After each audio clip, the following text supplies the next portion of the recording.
Hello everybody, thank you for coming back to the channel and welcome again to this new chapter on the Spitfire build.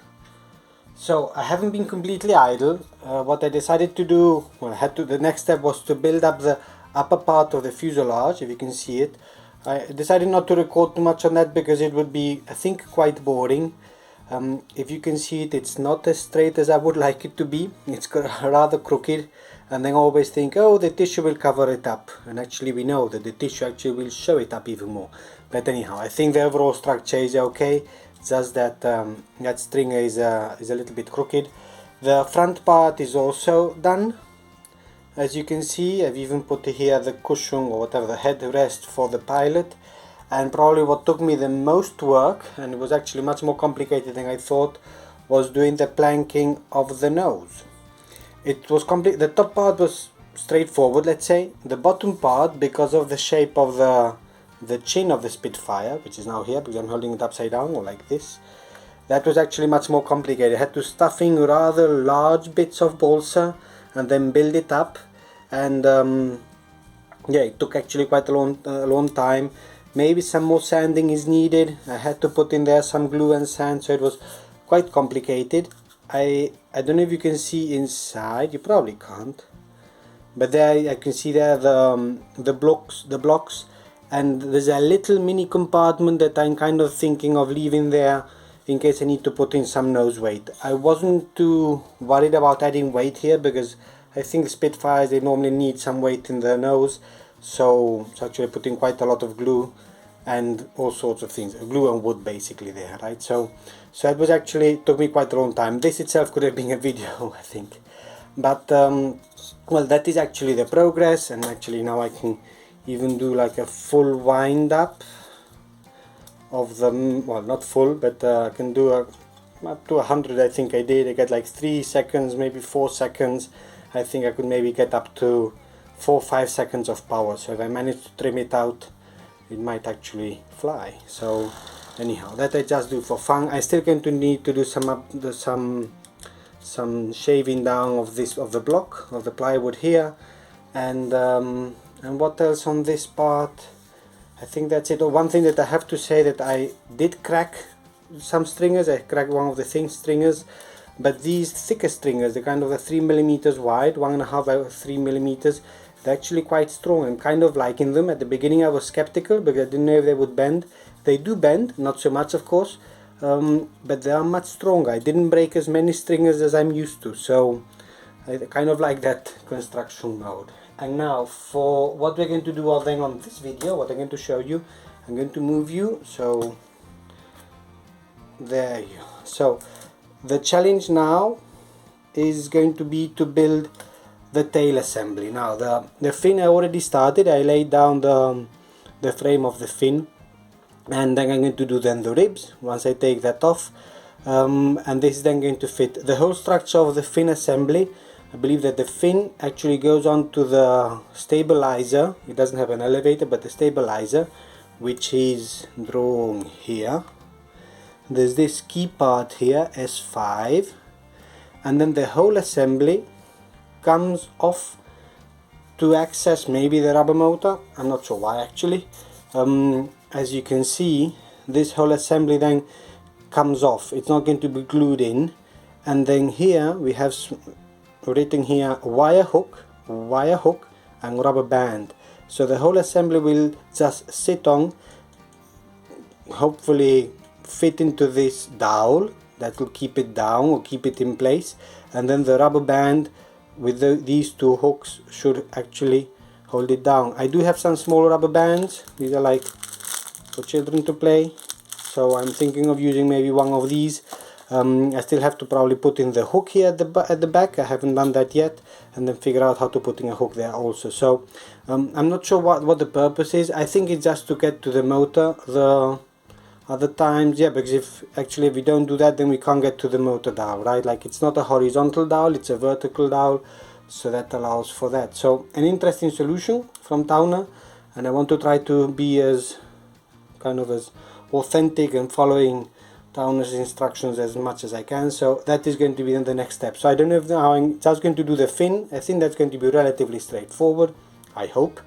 and then also then the stabilizer, of which I only have one side, so I'm going to have to figure out how to do then the other side. So that's a challenge for this video. I'll keep you posted. And with some progress on the tail surfaces, I've got here the fin, which actually relatively simple. It's just 1, 2, 3, 4, 5 pieces, and basically the frame set on the glued on the plan, and then just the ribs actually put in place. Kind of lesson learned from other models is to not do the notches until the piece is complete, and then just custom make the notches, because if I just follow the plan, chances are I do something wrong, and then even if it shifts like 1 or 2 millimeters up or down, then it looks bad basically. So that's the fin. Actually, as I say, quite straightforward. That's there. And then what I've started to do also is then the stabilizer. The stabilizer I only have one drawn in, so what I plan to do is to make the outside frame as I've already put here. I've got the pieces here for the other side also, and that is symmetrical, so that doesn't actually matter. And then just once that is basically in shape, and I just realized that I'm missing one piece. This one has to come in somehow here. Should have done this before, right? So I'll try to put this one now in.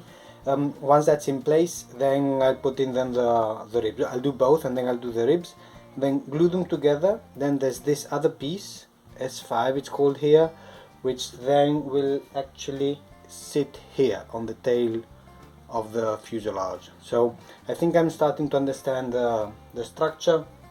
It's all doubled up, of course, it's two sides, so I've got each rib kind of done twice. Relatively fast actually. If one has time for it and some concentration, it actually goes quite fast. Let's see how it all comes together. And then there's going to be another piece that maybe you can still see here L, which is here L, which somehow makes it all stand together with this, and then should sit somehow onto this, and basically close it off. And I think it's removable. The idea, I think, is that it has to be removable to change the motor. So let me go on, let me build up the stabilizer, and then let's see how we actually put together the fin and the stabilizer, which is probably going to be challenging itself. So we have progress on the tail feathers. The fin we'd already seen, and I've managed to assemble the stabilizer. I've decided that this is the top part. Let's see if you can see it there, and I've put in also all the ribs. The ribs are not all the same, I'm afraid, but I have the impression that there's a slight negative profile. Maybe I just imagine it, because I know it can help there with the balance.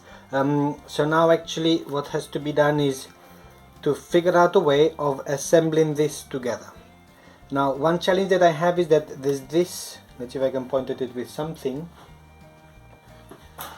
There's this rib which is S4, which is drawn here and here, which I'm not sure at what angle it goes. So I decided to try to follow the angle that is of the fuselage, just because, kind of. And what I have to do now, if I pull this off, I think it's already dried. This is kind of this triangle on which I need to assemble everything. So I think that this goes kind of like this, with the ribs there on the outside, maybe, for example, just kind of guessing it, winging it literally, and then the fin will go like this. It is very tight actually, I don't know if you can see it actually.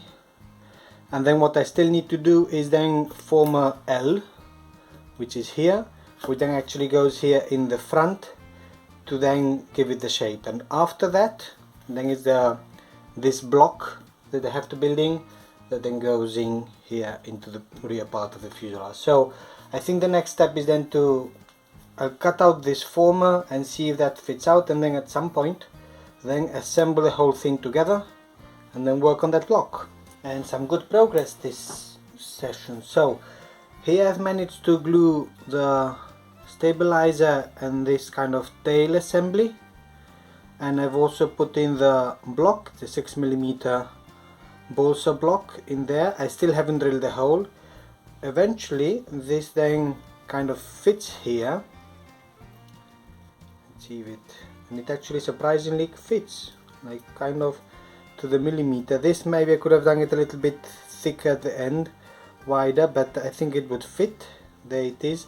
And then one thing that is missing, I don't know if you can see it here on the L form, there are these little notches, and I kind of omitted them thinking that they don't need to connect into the forward part of the fuselage, but then I see here there's one line here, a dotted line or dash and dot line, that I believe that what Downer meant with this, and I'm not sure how to show it, maybe with this, is that there's going to be some kind of a strut coming from this place to this place, which only makes sense so that also the tissue can go on and things like that. I might need also to close it off.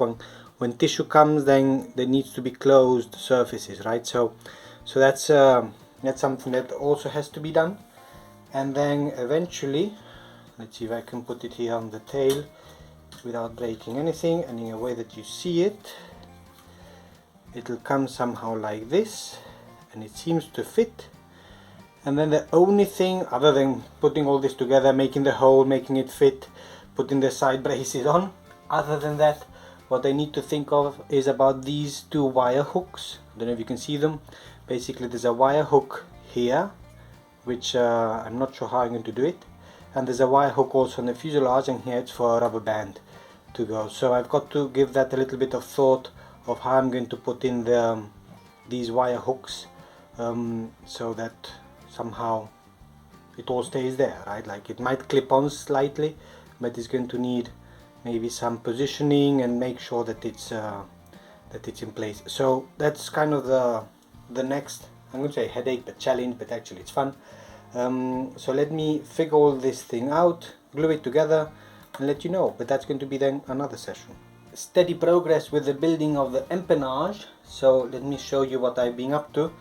And as usual, I lost something to point with here. So I've managed to, here on the rear part of the fuselage, I don't know if you can see it, I've managed to put in a hook, and the hook is nothing other than a pin, one of these pins that I use sometimes to pin things down, and sometimes the ball breaks off, so it's then harder to use. So I've recycled it and made a hook. I don't know if you can see it. Let's see, like that. No, not really visible, but anyhow, there's a hook there, if I can point at it, and it basically, it bends in like this, and then the pin itself actually goes straight into the wood, and then I put a generous amount of CA on it, hoping it stays there. I've also recently just glued on these kind of locating pins, because I've done something similar also here. This is not on the plan, but I thought it would be good to have, so I've put in this down the side. I've put in this little piece of balsa to prevent the whole assembly from moving like this, although it's quite stable anyhow, but to prevent it. And I'm not going to put it on quite yet, because it's all, I've taken it on and off maybe a dozen times at least, and each time it gets more and more difficult, and I'm afraid of breaking things. So I've put also this piece of wood so that it somehow, as I say, that it keeps it somehow centered. And I've taken another of those pins that I'd broken, and I've put also a hook here. I think that one you can see. So eventually somehow it should look like this, kind of. And then on this, again, I'm not sure if you can see this, if I put a piece of paper, maybe some tissue that I have here, you might see it there, yeah.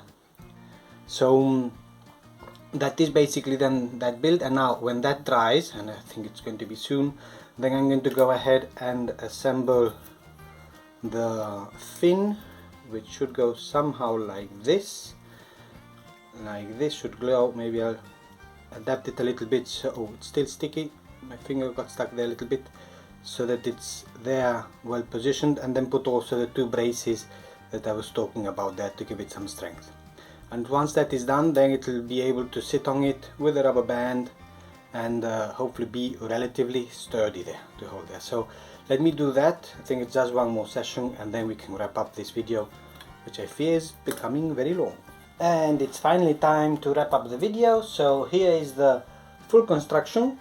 As you can see, I did manage to put in the two stringers, let's say, at the back to strengthen up the whole structure, and I put in two little bits of balsa also to make sure that when the tissue comes, then it has somewhere to grip. Might need to sand that down a little bit, and just for fun, was just weighing it to see how much such a construction weighs, and I'm positively impressed that it's not very much. It's, I think it's, you can't see it maybe, 2.6 grams it was before, 2.5, 2.6 grams if you can see it, which is surprisingly light, which is all well and good, and overall a nice and enjoyable build. It's kind of a project in itself, it always is, the tail assembly, the empennage, and this one I think I enjoy particularly because it's very different building constructions, so design, let's say, technique. So now I'm going to assemble it.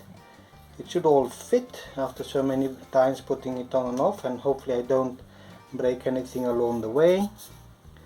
And then this has to fit in there, and now I've got one of these small rubber bands ready, and hopefully there we have it. So there we have the whole structure in place. There is a little bit of space here, but I think that's going to be solved if I wind it. Let's give it some wind, maybe 100 or so, and I've got to always be very careful when I hold it that I don't break a stringer, because I tend to do that.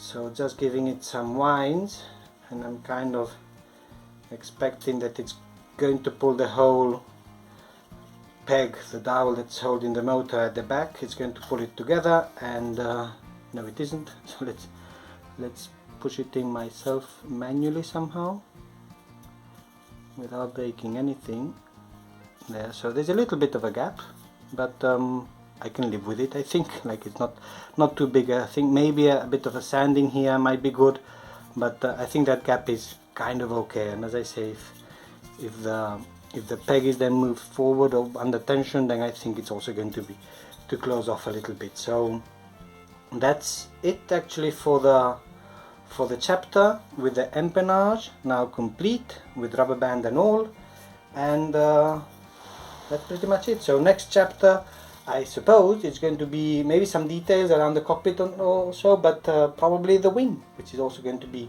it's 2 wings, separate wings. So I'll start with one, and then I'll do the other one probably. I'll cut the pieces at the same time to save effort there. So as always, thank you everybody very much for watching and following along, and I'll see you next time.